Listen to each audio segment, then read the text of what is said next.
Help me understand why we allow over 16,000 children to die each day from hunger or hunger-related diseases.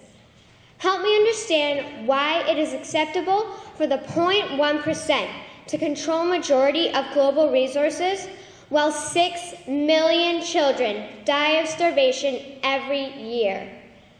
Help me understand why we should grow up to empower corrupt banks, corrupt corporations, and corrupt governments instead of empowering humanity.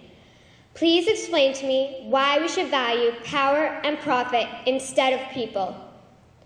Help me understand why 1 billion people are living on less than $1 a day, and of that 1 billion, 162 million people are living on less than 50 cents a day. It is unreasonable to believe that poverty occurs naturally. It is unreasonable to believe that people wake up and say, "Today I want to work hard," at not being able to eat. To quote Nelson Mandela, poverty is not an accident.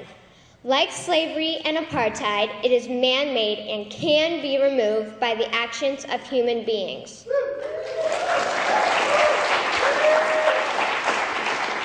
So if poverty is not an accident, then what is causing this pandemic we call poverty? It is the point of this speech to argue that a corrupt and violent group of people, through the use of governments, banks, and corporations, are causing the poverty we are seeing in our world. Allow me to explain how globalized banking is causing poverty, why this should matter to us, and how we can change it. What most of us understand is that extreme poverty occurs when people are not able to procure their basic needs, such as water, food, sanitation, clothing, healthcare, and education. What most of us do not understand is that the reason this type of extreme poverty exists on a global scale is due to the corruption of individuals in our banks, governments, and corporations. How do banks fit into the corruption? They are the credit creators. Nations access this credit, which creates the debt money that will be owed back to the bank. Attached to this debt money is compounded interest. This interest can never be repaid because the only ones allowed to create money is the banks. As a result, an exponentially growing national debt is created in every nation that borrows from these banks. How do governments fit into the corruption? They are the policymakers and the tax collectors. The corrupt politicians create policies that benefit the corrupt banks and corporations. These same politicians create taxation policies that lead to wealth redistribution from the poor to the wealthy bankers. Because the tax laws benefit the corrupt banks and corporations, the people who can least afford to be taxed carry majority of the burden. So how do corporations fit into the banking scam? Organizations like the World Bank, the IMF, and the WTO convince countries who are resource wealthy to participate in their centralized banking scam.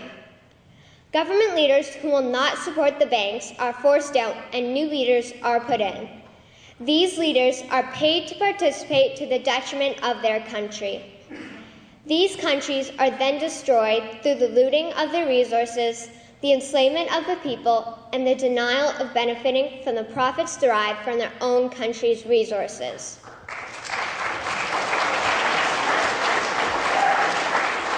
Why should this matter to us? It matters because if you and I were in a state of extreme poverty, we would want someone to save us from those imposing their corrupted will upon us. It matters because if we turn our eyes from the injustice, then we will have no excuse when injustice is thrust upon us. It matters because if we don't stop the corruption, my generation will most probably be slaves to the corrupt. How can we change our present course? One option is that every nation creates its own bank owned by the people and quickly phase out the banks that are subject to the policies of the BIS. Second, close down the entire global centralized banking scam. Then make these corrupt criminals associated with these organizations accountable for what they have done. Third, each nation begins to create its own money supply to help create schools, hospitals, farms, and any other infrastructure needs. Any and all profit will go to the people and not private global corporations. In conclusion, we could begin to remedy the issue of poverty as well as other key issues such as the environment, energy, health, and education simply by stopping these corrupt individuals and groups.